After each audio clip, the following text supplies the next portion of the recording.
নমস্কাৰ, মই উপস্থিত আছোঁ যোৰহাটত আৰু এই হৈছে যোৰহাটৰ এক আকৰ্ষণীয় বনভোজস্থলী আৰু হৈছে যোৰহাটত আছে ককিলামুখ আৰু এই ককিলামুখত ইতিমধ্যে দেখা পোৱা গৈছে যে আজি বছৰৰ অন্তিম ক্ষণত ইতিমধ্যে বহু সংখ্যক বনভোজকাৰী দলে ইতিমধ্যে ভিৰ কৰিছে এই ককিলামুখ অঞ্চল। আমি এটা বিশেষ দলক আপোনালোকৰ দেখুওৱাৰ প্ৰয়োজন বোধ কৰিছোঁ। ইতিমধ্যে যোৰহাটৰ বনভোজস্থলীৰ পৰা আমি কিছু দৃশ্যাংশ আমি দেখুওৱাৰ চেষ্টা কৰিছোঁ। ইয়াত এক আনন্দমুখৰ পৰিৱেশৰ সৃষ্টি হৈছে। পৰা আহিছোঁ মানে আমি গোটেইখিনিয়ে মিলি মানে পুৰণা বছৰটোক মানে বিদায় দিবৰ কাৰণে আমি সকলোৱে মিলিজুলি এসাঁজ খাম বুলি আহিলোঁ। সেইটো কাৰণে ককিলামুখলৈকে আহিলোঁ আৰু আমি জেগাকণ নিজে নিৰ্বাচিত কৰি ল'লোঁ। ইয়াতে খাই ভাল লাগিব সকলো মানে লগ হৈ। সেইটো কাৰণে সকলোৱে মিলিজুলি এসাঁজ খাম বুলি আহিলোঁ।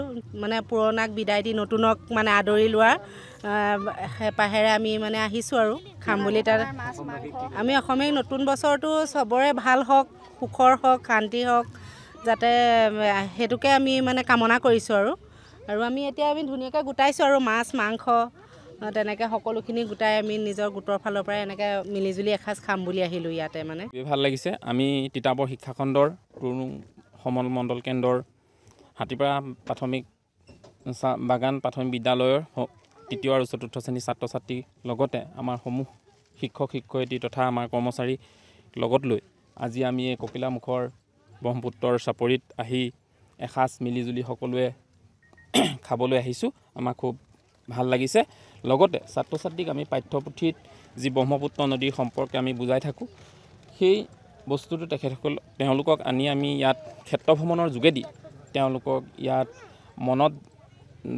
মনত তেওঁলোকক এই ব্ৰহ্মপুত্ৰ নদীৰ ধাৰণা স্বতঃস্ফূৰ্তভাৱে তেওঁলোকক মনত জাগ্ৰত কৰিবৰ কাৰণে আমি এটা প্ৰয়াস চলাইছোঁ। আমি আমাৰ বিভাগৰ ফালৰ পৰা এনেকুৱা আমাৰ অনুদান কিছু অংশ আহে, তাৰ লগতে আমি নিজেও অলপ সংযোগ কৰি পেলাই ছাত্ৰ ছাত্ৰীক লৈ আমি ক্ষেত্ৰ ভ্ৰমণৰ যোগেদি পাঠ্যপুথি জ্ঞানতে তেওঁলোকক আবদ্ধ নাথাকি তেওঁলোকক বাস্তৱমুখী এটা শৈক্ষিক আমি পৰিৱেশ দিবৰ কাৰণে আমি চেষ্টা বহুত ভাল লাগিছে। পৰিৱেশটো বহুত ধুনীয়া হয়। নতুন বছৰ ৰাইজক কি কোন ক্লাছৰ তোমালোক? মই 6ত। মই 5ত। কোন স্কুল? মিলনজ্যোতি মহিলা সমিতিৰ পৰা আহিছোঁ যোৰহাটৰ। আমি এই ককিলামুখত আজি বছৰটোৰ শেষ দেওবাৰটোত উপস্থিত হৈছোঁহি। অতি আনন্দৰে আমি মহিলা সমিতিৰ মানুহখিনি গোট খাই ইয়ালৈ আহিছোঁ। এইবাৰ আমাৰ ৰূপালী বৰ্ষ, গতিকে সেই উৎসাহতে আমাৰ দুগুণ উৎসাহ বাঢ়িছে আৰু সকলোলৈকে আগন্তুক নৱবৰ্ষৰ শুভেচ্ছা আৰু ওলগ জনাইছোঁ। আপোনালোকৰো অনাগত দিনবোৰ যাতে সুখ শান্তিৰে উপচি পৰক, তাকে আমি কামনা কৰিছোঁ।